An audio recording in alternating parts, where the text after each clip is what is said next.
Hello guys, welcome to my YouTube channel. Ngayong araw guys, ripak-ripak muna tayo ng mantika. Ito nga pala guys, yung mga bote ng gin na binibili namin sa mga bata. Binibili namin to guys ng piso ang isa. Tapos lilinisan na lang namin yan hanggang sa matanggal yung dumi. Minsan kasi guys, may mga pupod ng sigarilyo, tapos amoy alak pa. Kailangan mo talagang linisin ng maigi para mawala yung amoy.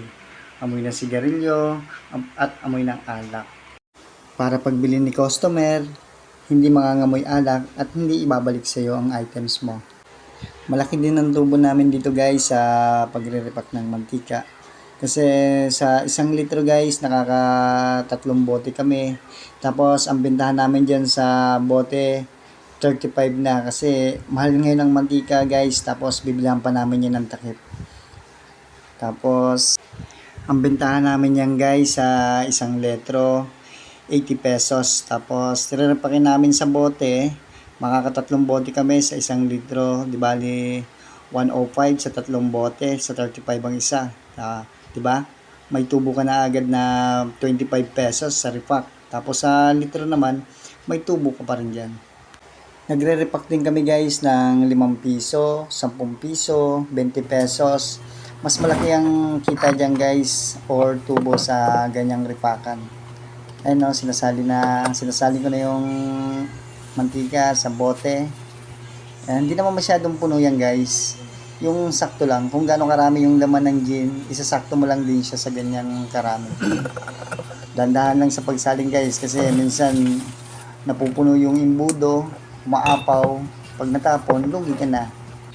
Ang bili pala namin guys sa isang container na mantika, 1,230.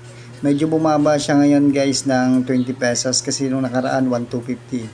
Sa isang container guys, mayroon siyang 18 liters. Tapos, ang puhunan niya guys sa 1 litro, lumalabas na 68 pesos and 33 centavos ang puhunan. Tapos, ang bentahan na namin yan guys sa tindahan namin, 80 pesos na. Diba? Malaki ang tubo. Malaki tubo guys pag per container ang kuha mo. Kaysa kukuha ka ng per litro lang, doon ka na sa per container kasi mas malaki ang tubo mo. Hindi naman matagal guys ang pera dyan sa mantika kasi isa yan sa mga items na fast moving sa ating sari-sari store. Kaya hindi yan tatagal ng matagal. Kasi araw-araw yung ginagamit ng customer kaya hindi matitenga ang puhunan mo dyan guys.